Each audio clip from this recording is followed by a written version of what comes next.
افغان فطرتاً حملے کے ایکسپرٹ ہیں. یہ حملہ کریں گے اور چند منٹوں میں ہر چیز تہس نہس کر دیں گے.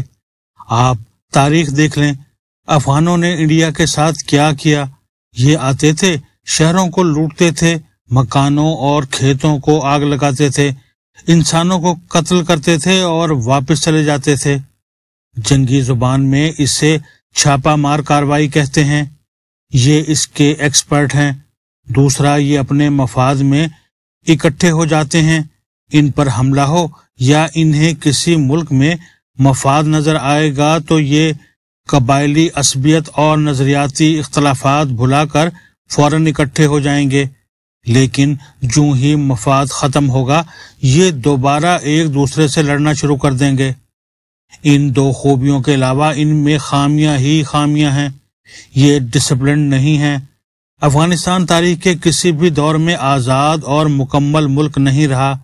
یہ مختلف علاقوں اور قبائل میں منقسم رہا. لہٰذا افغانوں کے ڈی این اے میں ڈسپلن، قانون کی پابندی، ملک سے محبت، رواداری اور انسانی حقوق پیدا نہیں ہوئے. ان کی نظر میں انسانی جان، وعدے کی پابندی، خواتین کا احترام اور احسان مندی کی اہمیت نہیں. لڑنا، مرنا اور مارنا ان کی خو ہے. یہ آپس میں لڑتے اور مرتے رہتے ہیں، اور اگر کوئی دوسرا آ جائے تو یہ غول کی شکل میں اس سے لڑ پڑتے ہیں. وہ تنگ آ کر واپس چلا جاتا ہے تو یہ پھر ایک دوسرے کا سر اتارنا شروع کر دیتے ہیں.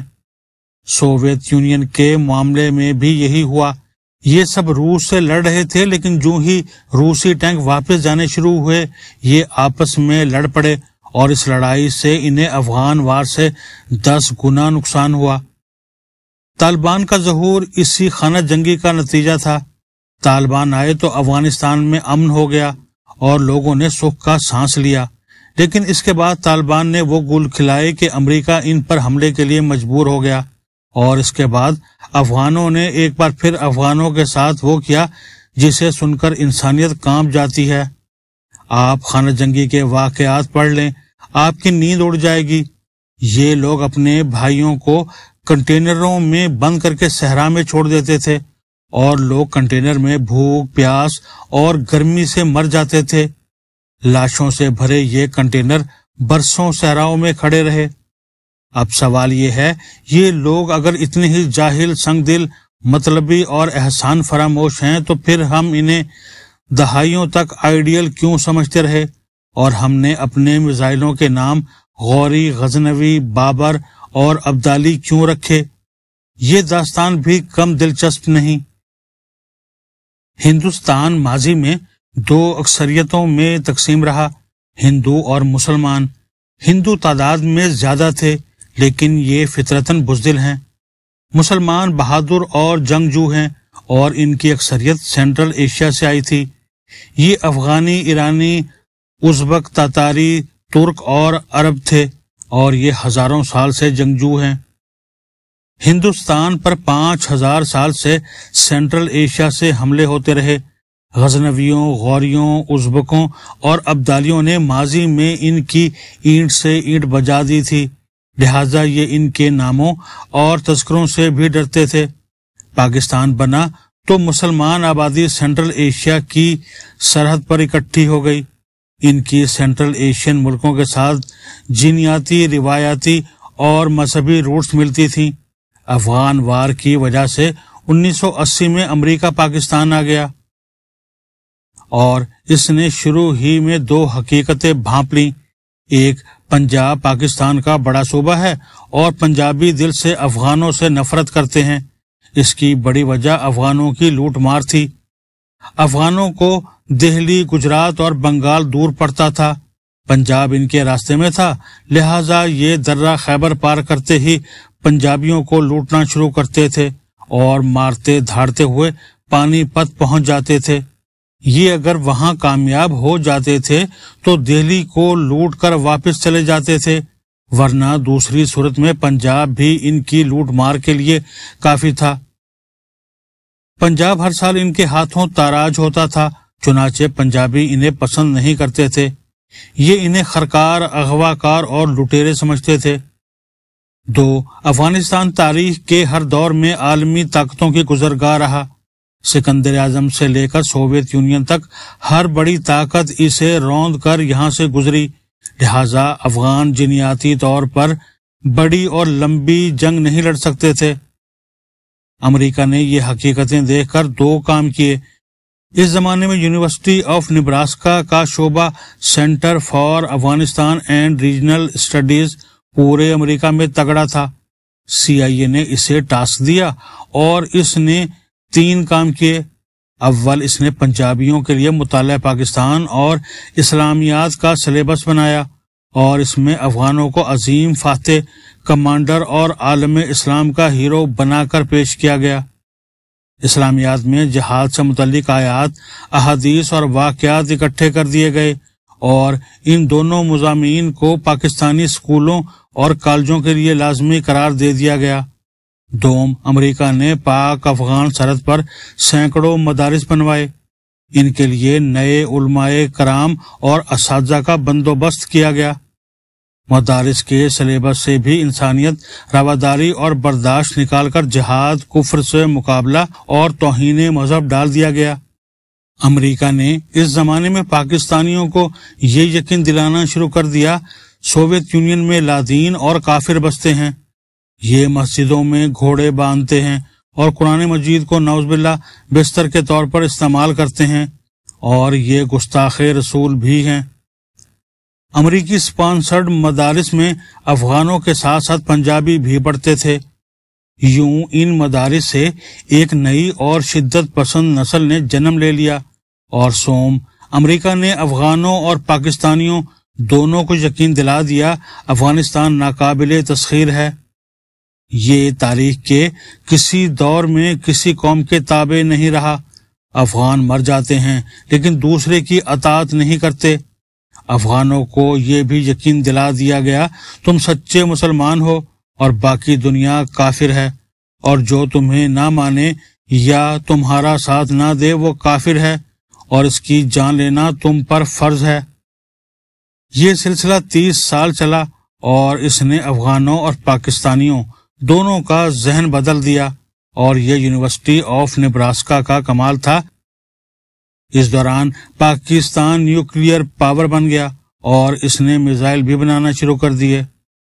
میزائل سازی میں ان لوگوں کا زیادہ ہاتھ تھا جن کے آباء و اجداد افغان کمانڈرز کے ساتھ ہندوستان آئے تھے اور یہاں بس گئے تھے۔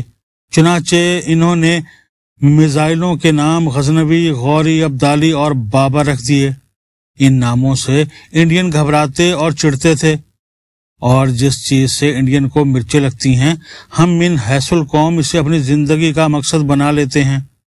ہمارا بس نہیں چلتا تھا، ہم اپنی ہاکی اور کرکٹ ٹیم کو بھی اسی طرح غوری، غزنوی اور ابدالی کا نام دے دیتے جس طرح ہم نے 6 اور 7 کے ہندسے اور جہاز کو انڈیا کی چھیڑ بنا دیا ہے۔